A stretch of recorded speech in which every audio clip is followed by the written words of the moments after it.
This is California Edition. I'm Brad Pomerance. We're in Turlock today. Our roadshow continues in Stanislaus County, and we are joined by the elected superintendent. His name is Tom Chagnon, and you are entering your third term. Congratulations. I want to speak with you about graduation and graduation rates. Statewide, we've actually seen some real successes. We know dropout rates are going down. We're at about an 80% graduation rate recently, which is pretty good, relatively speaking. What are you seeing in the Central Valley? We are making tremendous efforts and strides in working towards improving our graduation rates in the Central Valley. One of the issues that we have really done research on is looking at the students that are not graduating. What are the issues that are causing them to drop out? And what are they? Well, number one is they don't see relevancy in the work that they're required to take. Some of the coursework, they see no relevancy in that. But the number one reason, Brad, is they don't feel a connection to the school. Can I ask you something, if I may? Yes. I want to talk about relevancy. So I have a 7th grader, bright girl, doing great, lots of strengths. Math, not one of them. Still doing fine, but not one of them. And she asked me, why do I need to take math?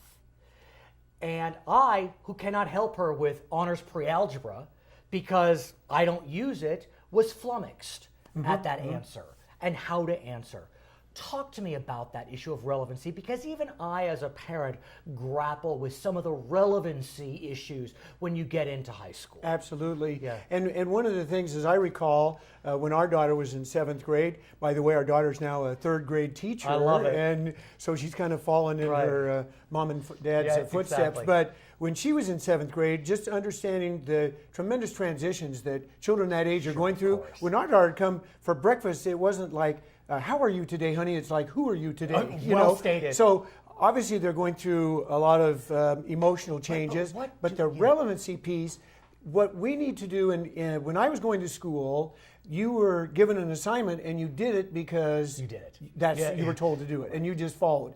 But the generations that have followed now, it's why. Why do I need to do this? Because how is that going to impact my future, or how am I going to use it in my life at all? So what is the answer as it relates to math for the kids that may not see math being pursued as a career, or for the kids that only want to do math and don't need to take British literature in their minds? And the key to that is making sure that the instructors follow a curriculum that is designed specifically so that students, while they're doing multiplication problems, while they're doing algebra problems, or calculus problems, there is a point at the end where they are connected to, and this is why you need to understand this concept, because if you follow into these careers, you will need to know this. I would presume Common Core will help that, because Absolutely. Common Core is looking to kind of bring it together, Yes. dig a little deeper, maybe not as wide, but deeper, and so it makes it more relevant. Absolutely it will. So that goes back to the question of dropouts and graduation. You have a program you've launched, your 4th, it's called Destination Graduation. Yes.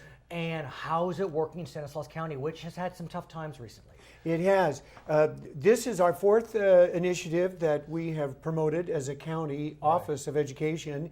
Destination Graduation's in its first or second year. Right. We launched it last year, and we had a Superintendent of the Year for the nation. Mark Johnson came and spoke to us. What district? He's from a district down by Fresno in Sanger, and he has a district, similar demographics, and by the end of his time in Sanger, his high school graduation rates were at 98%. Jeez. And if they can do it, then we can do it as well. And I know Sanger. We go to family camp there, right? At Riverway Ranch Camp. And so I know Sanger well, next to Clovis, next to Fresno. And, that's an ag community. Stanislaus County, lots of ag.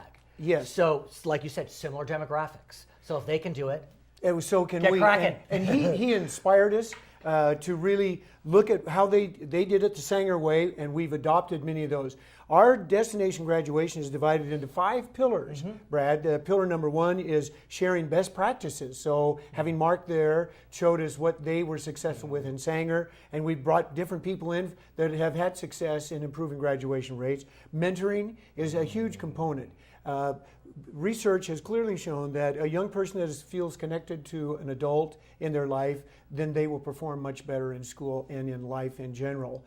We also have a parent engagement component, a 3rd grade reading It's development funny level. you say that because I was told recently, and it's really a devastating statistic, what the actuarial folks will do when looking at potential prison populations. That's they true. look at Isn't it third grade sad? reading scores. That's Is it reading true. scores? It is. Yeah. Yes, if you're reading at grade level. So one of our pillars is to really study and make an effort to have students reading at grade level at third grade. Right, because if you're not, the chance you'll be in prison. That's and that's how they absolutely right. decide how many prisons they Yes. need to construct. And our fifth pillar is one that's called a sixth grade road trip. And we're having teachers this year identify students that are at risk. Right. And as before they transition out of an elementary setting and go into middle school, we're going to put all them together in a camp, a summer road show, connect them with high school and middle grade students that will mentor them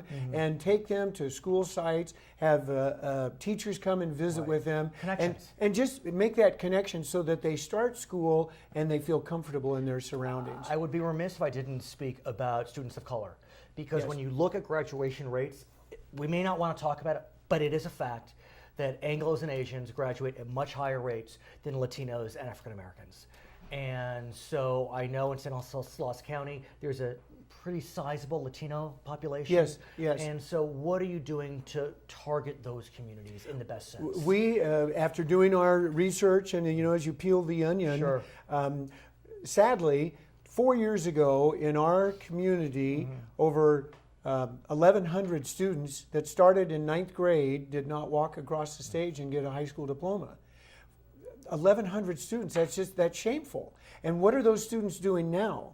And as we looked at the data and we analyzed that, almost 2/3 of those are of the Latino, male and female, but primarily it's the Latino male. Right. And we know that is the target group that we're really going after. Was it a question of English language skills? Was it a question of no support at the home?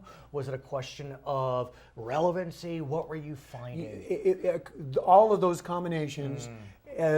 Similar stories throughout, but it's difficulty with families, the school connection idea, and the work is just with the language barriers. All of those, the students just opt out, and they, unfortunately, many of them would find their way into a gang affiliation, and then that downward spiral. What are you doing now? We have made contact with several of our different agencies and social welfare agencies in our county, and we've identified these young people, and we have tried to open our doors and welcome them back. But what I'm wondering, and I think it's wonderful that you want to bring them back in, is hitting them at 9th grade, is that a little late? Don't you want to grab those kids that are at risk, regardless of their ethnicity, in 3rd grade, 5th grade? And that's why the two things, the road show that we're doing with those at-risk 6th graders, because the research that we've done on this, students in 7th grade is when they start to think about dropping out. Come on. No, because when they're in elementary school, I'm thinking of my daughter's an elementary grade teacher, they just love and coddle those students, and they don't want nobody's going to fail, and you're always the perfect student in my class. But when you get to a middle school and you have different teachers and different subject matter, suddenly you don't have that safety net teacher that's going to take care of you. And so 7th grade is the area that we really have earmarked. We have partnered with United Way, and United Way came through this year, and they hired 3 graduation coaches that we're using at 3 different middle schools, and teachers have identified at-risk students, and we did that last year for the first year. Tremendous success. And I have to say, I think bilingualism is a wonderful attribute. Oh, and in fact, absolutely. Stanislaus County, if I may hold this up, was the first county in the nation, right, to offer a gold seal for students proficient in another language. So these students that may be Latino, this could be literally a brownie, a badge of honor. Absolutely. And this program that we have, the Seal of Multilingual Proficiency, we celebrated our 5th year. We had to move to the Gallo Center for the Arts because of an overflowing crowd. My name is Brad Pomerance. It's California Edition.